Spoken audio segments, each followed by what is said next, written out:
I was trying to park the reindeer in the garage there, and the tractor got his antlers hung up in that yellow bar. So I didn't know if I was going to have to cut his antler off, and I thought if I did that, I'd be doing circles all night, and I wouldn't make it down to Vegas again. So I just left the yellow bar in there, and then maybe later on, if it gets foggy, I'll throw a flashlight in there, and it'll be another fog light for me. I know. What about Rudolph and his big red nose? Well, he's not as young as it used to be, and his nose isn't as bright as what it once was.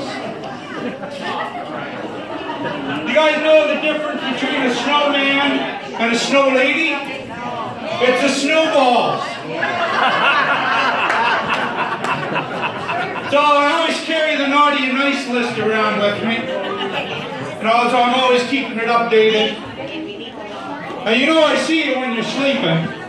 Yeah, I see you when you're sleeping. Yeah, I saw you the other night. Cover up. You're going to make the naughty list.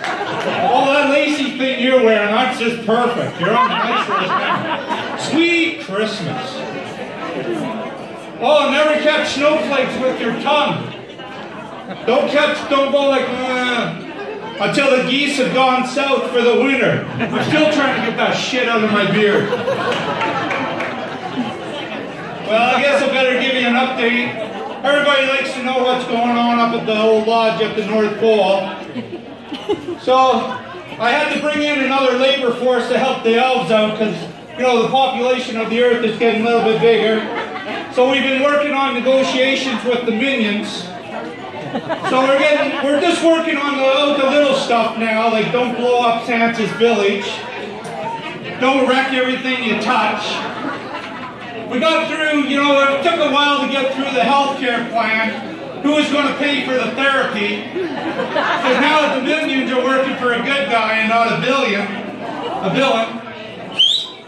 You know, they got some issues. And you know how hard it is to find a therapist that talks minion? My goodness. Better check this naughty list out again. And then to add all that, I'm working on negotiations with the elves. I'll be truth, we've been at the bargaining table for the last 200 years. And, you know, get down to it, I've been the holdup. I'm holding out, but this year, I think I'm going to give them what they want. So what happened was, I went for my 200-year checkup with the doctor. You know, he does his test, pee in the bottle, do blood samples, fingers up the bum. I give his rings back from last year. Anyways, he told me I had type 2 diabetes. I thought, well, I better take that pretty seriously because I do like my lifestyle. You know, 364 days of the year off, vacation, almost as much as Christine from housekeeping. I get free flights wherever I want to go. All the rum and eggnog I can drink. So I decided, okay, you know, I'm going to give up the melted cookies. I'm going to go cold turkey on the melted cookies. And that's what the holdout's been with the elves. Now they're happy. They get all the melted cookies they wanted. It's a win-win for everybody. So my neighbor put up his Christmas lights today. I'm sure he's going to be pretty pissed when he finds out I beat him to it. I've had mine up for the last 3 years.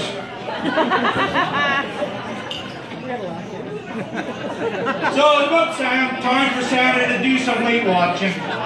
You know the signs. You start seeing the signs when you start getting a little heavier. Like when you fall down and you rock yourself to sleep trying to get back up. Or somebody from the International Space Station sends you a picture. Yeah, Hadfield, you made the naughty list. Or you've probably seen the news last week where there was that beluga whale on the beach. Well, yeah, that was me. I must have passed out in my Speedo, drinking rum and eggnog. The next thing I know, I wake up and people are throwing water on me. Keep them wet, keep them wet. Yeah, they all made the naughty list, them trying to drown me. Sweet Christmas, I still got wrinkles where the sun don't shine. Last Christmas, I took a selfie, and the printer's still printing that one out. You know the signs. So about every 50 or 60 years, I see the signs, and I start going, you know, it's time to go on a diet. So usually I just go on rum, skip the eggnog, and that works. One year I met a fella named Friar Tuck. You You heard of this guy, Friar Tuck? Yeah, he was telling me about the honeymead diet he was on.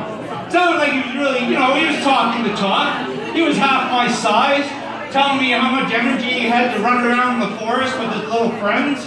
And all his little friends looked really good in their tights, so I went on the honeymead for about 10 years, skipping the rum and eggnog. And you know you got a good plan. You know your Weight Watching plan's going good for you. You know what I'm saying? Like you're in the shower, you're showering up. One day you look down and you go, "Hey, little fella, I haven't seen you for a while. You're going to have some fun this Christmas. Sweet Christmas."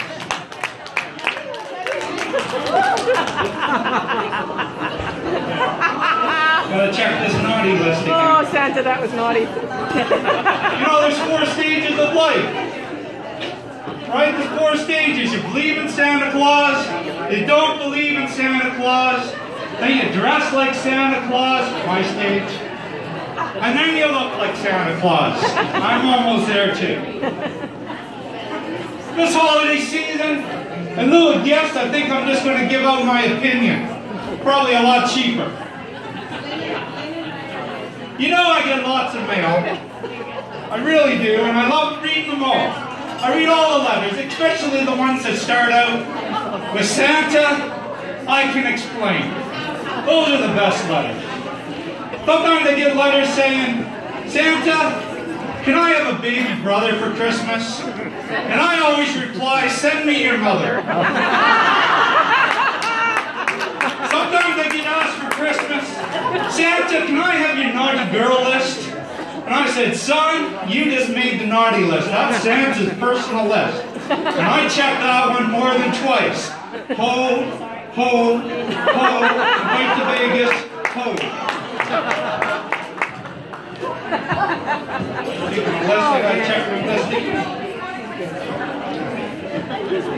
This year I'm going to leave something for everybody. Everybody's getting a gift this year. You know, equal rights, and you got sad waking up in the morning. So we had a meeting with the elves and we decided, yeah, Santa, this is the year we can give everybody something for Christmas. So this year, I'm leaving for the naughties. They're getting a pack of batteries with a little sign that says, "Toys required."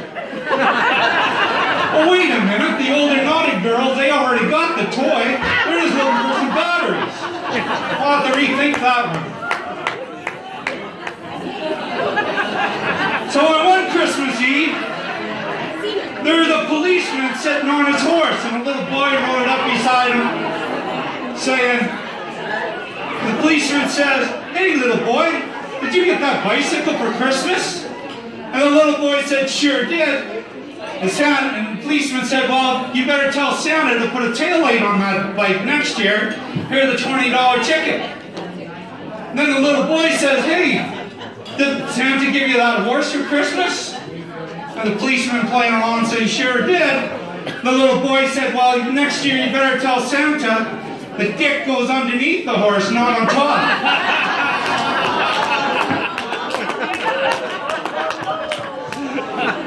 There were 3 guys who died on Christmas Eve. 3 fellas died on Christmas Eve. They ended up at the pearly gates in front of St. Peter.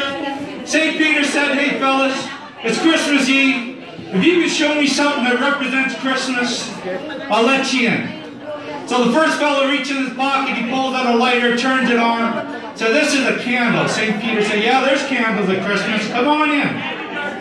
The second fella, he pulls out a little bag, he pulls out his keychain, jingles them, and he says, "There's bells at Christmas." St. Peter said, "Yeah, there's bells. Come on in."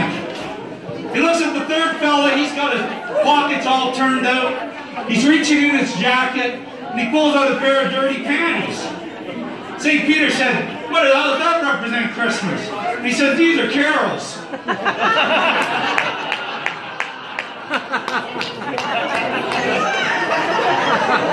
All right, everybody, be safe.